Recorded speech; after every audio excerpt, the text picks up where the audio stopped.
In this short tutorial, I'm going to share with you how you can delete a user account on Windows 11.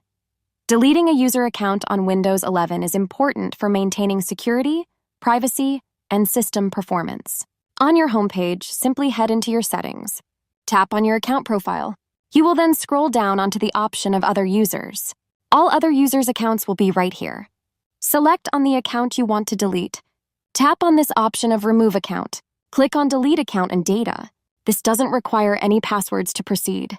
Deleting a particular user will remove all their data from the PC, including items on their desktop, downloads, documents, and among others. If this data hasn't been backed up or saved to another PC, it will be lost permanently.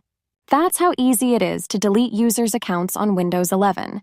If you have any questions, just let me know in the comments section down below. Please don't forget to leave a like, share, and subscribe for more informative tutorials like this one.